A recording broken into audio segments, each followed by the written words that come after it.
Төрийн тэргүүнээр өнгөрсөн 30 гаруй жилийн харилцааны олд амжилтыг хэлэлцэж хамтын ажиллагааг эдийн засгийн агуулгаар баяжуулан хөгжүүлэх хэдийн төлөв тэргүүлэх чиглэлүүдийн талаар ярилцлаа.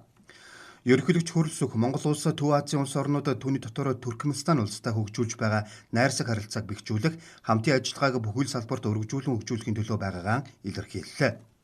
Төрийн тэргүүнээр 1 жил хүрэхгүй хугацаанд харилцан айчилж байгаа нь хоёр орны ард түмний найрамдал нөхөрлөлийг улам бүр баттган бэхжүүлнэ гэдэгт итгэлтэй байгаагаа онцоллоо.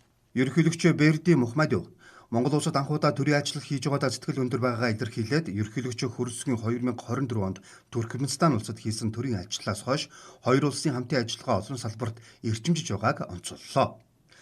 Өнгөрсөн онд Ашхабад хотноо харилцан тохиролцсон зүйлс эхнээсээ бодит ажил хэрэг болж байгаад ерөнхийлөгч нар сэтгэл хангалуун байгаагаа илэрхийллээ.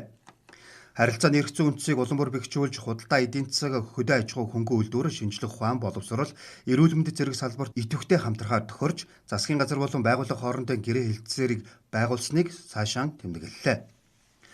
Харилцан ашигтай эдийн засгийн хамтын ажиллагааг дэмжих механизм бий болох зорилгоор хамтын ажиллагааны Монгол Туркменстаны засгийн газар хоорондын комисс байгуулсныг онцоллоо.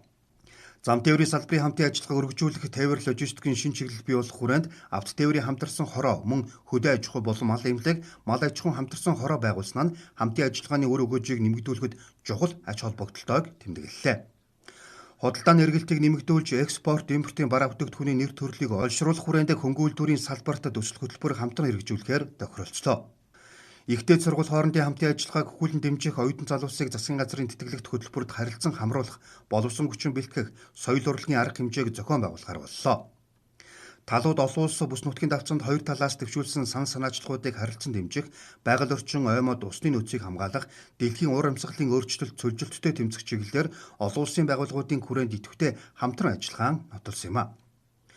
Монгол улсын санаачлалаа далаад гарцгүй хөгжиж буй орнуудын олон улсын судалгааны төв байгуулах тухай олон талт хэлэлцээрт Туркменстан улс нэгдэн орчинд манай улс талархал илэрхийллээ.